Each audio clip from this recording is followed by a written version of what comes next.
Remanada. Fragmented mythical recounting of the conception of Reman and the return of the Chim-el Adabal with the people of Tamriel. Chapter 1. Sancre Tor and the Birth of Reman. And in those days the empire of the Cyrodiils was dead, save in memory only, for through war and slug famine and inquisitive rulers the west split from the east, and Calovius' estrangement lasted some 400 of years, and the earth was sick with this sundering. Once worthy western kings, of Anvil and Sartel, of Falkreath and Delodil, became through pride and habit as like thief barons and forgot covenant.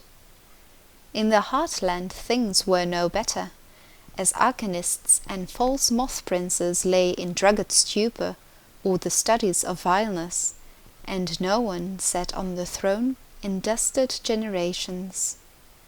Snakes and the warnings of snakes went unheeded, and the land bled with ghosts and deep-set holes unto cold harbours.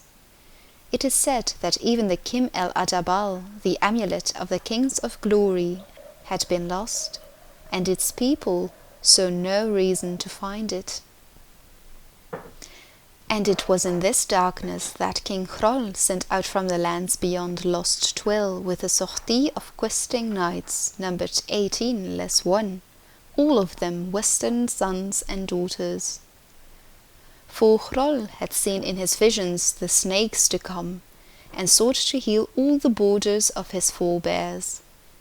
And to this host appeared at last a spirit who resembled none other than el-estia, queen of ancient times, who bore in her left hand the dragonfire of the aka-tosh, and in her right hand the jewels of the covenant, and on her breast a wound that spilled void unto her mangled feet. And seeing el-estia and Chim-el Adabal, Hrol and his knights wailed and sat to their knees and prayed for all things to become as right. Unto them the spirit said, I am the healer of all men and the mother of dragons. But as you have run so many times from me, so shall I run until you learn my pain, which renders you all in this land dead.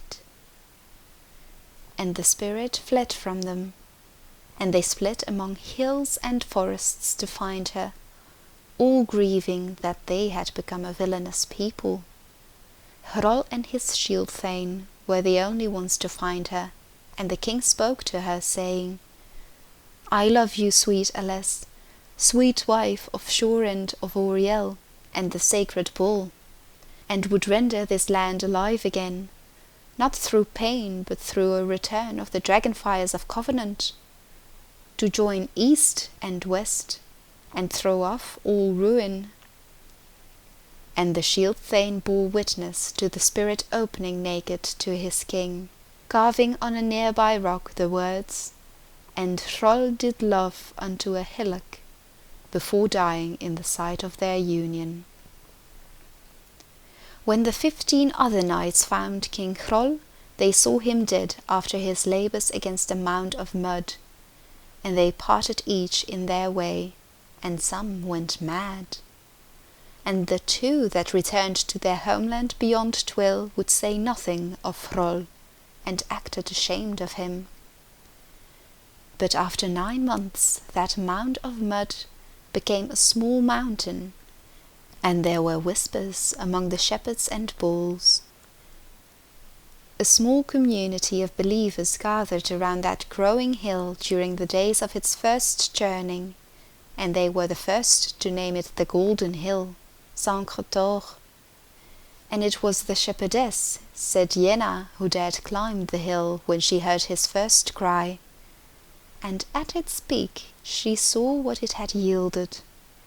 An infant she named Reman, which is light of man. And in the child's forehead was a Chim-el Adabal, alive with the dragon fires of yore and divine promise, and none dared obstruct sed-yenna when she climbed the steps of white gold tower to place the babe Reman on his throne, when he spoke as an adult, saying, "I am Cyrodiil come,